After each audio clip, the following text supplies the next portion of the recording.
এবং সবচেয়ে ভয়ঙ্কর ব্যাপার হচ্ছে আপনি যখন কারোর উপর জুলুম করেন, ওই মাজলুম আর আল্লাহর মাঝখানে কোনো ফারাক থাকে না।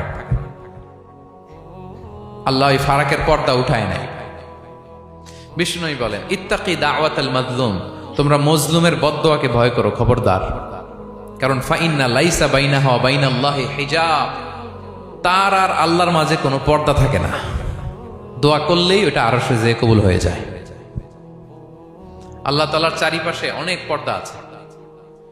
কেউ কেউ বলে 70,000 নূরের পর্দা। 70,000টা সহিহ হাদিস দ্বারা সাব্যস্ত না, কিন্তু অসংখ্য অগণিত পর্দা, এবং পর্দাও এটা নূরের পর্দা। আচ্ছা বলেন তো, জানলা দিয়ে বাইরের আলো ঠেকাতে আমরা দেয়ালে জানালায় কি লাগাই? পর্দা লাগাই। পর্দাটা কিসের তৈরি? মোটা কাপড়ের, যাতে করে ওই আলো না আসে। কিন্তু আল্লাহর চারদিকে যে পর্দা, ওই পর্দাটা কিসের? নূরের, আলো। ওনার পর্দাই আলো দিয়ে তৈরি। সুবহানাল্লাহ বললেন না? বিষ্ণু বলেন, ইত্তাকি দাওয়াতাল মাজলুম, মজলুমের বদদোয়াকে ভয় করো। ফাইন্না লাইসা বাইনাহা ওয়া বাইনাল্লাহি হিজাব, কেউ যখন মজলুম হয়ে কেঁদে বদদোয়া করে, তার আর আল্লাহর মাঝে ওই পর্দা থাকে না। বদদোয়া করছে, ডাইরেক্ট কবুল। খবরদার আমার পেনাঙ্গের ভাইয়েরা, আমরা যেন জালিম না হই।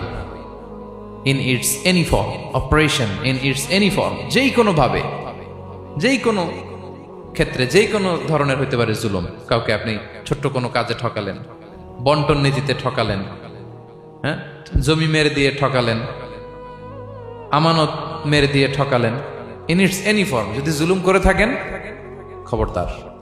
মজলুমের কান্না কখনো বৃথা যায় না। মজলুমের কান্না কখনো বৃথা যায় না।